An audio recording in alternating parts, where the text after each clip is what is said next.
Forgiveness is a wisdom of love. என்னடா அவன் சடனாக இங்கிலீஷில் பேசுகிறான்னு பார்க்குறீங்களா? ஆமாங்க. நம்ம எல்லாருமே வந்து நிறைய திரைப்படங்கள் பார்த்துருப்போம். அதில் யாராவது ஒருத்தர் மன்னிப்பு அப்படின்னு கேட்குறப்போ வந்துட்டு நம்ம மனசே லைட்டாக ஃபீல் பண்ணுவோம். ஈவன் தான் நம்ம ரொம்ப நேசிக்கிற கேரக்டர்ஸ் மன்னிப்பு கேட்குறப்போ ஏன் இவங்க மன்னிக்கவே மாட்டேங்கிறாங்க அப்படின்னு கூட நம்ம சில நேரங்களில் தோணும்.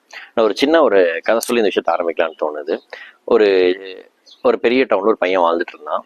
அவன் ஒரு நாள் வந்து ஏதோ ஒரு அளவற்ற கோவத்தோட வந்து காலையில் சாப்பிட போகிறான். சாப்பிட்டு அந்த கோவம் தீரலை.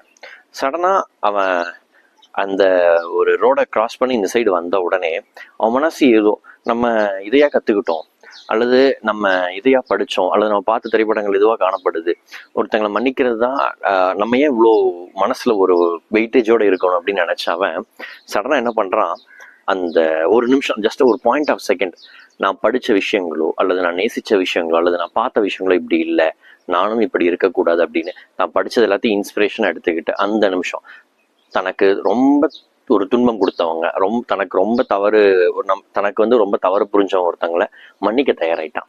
அந்த இடத்துல அவன் மனசு ரொம்ப ரொம்ப ரொம்ப லைட்டாக ஃபீல் ஆச்சு.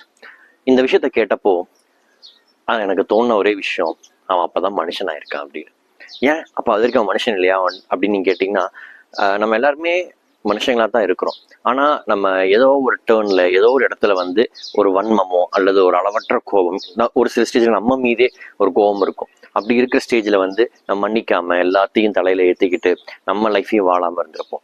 அப்படி இருக்கிற பட்சத்தில் வந்து அவங்க மன்னிப்பே கேட்காட்டியும் சில விஷயங்களை நம்ம மன்னிக்க கற்றுக்கிட்டோம்னு வச்சுக்கோங்களேன், வாழ்க்கை ரொம்ப ரொம்ப ரொம்ப அழகாகும். Forgiveness is a wisdom of love. வாழ்க்கை மிகவும் அழகானது. அதை சிறு சிறு மன்னிப்புகளால் இன்னும் அழகாக்க முடியும்.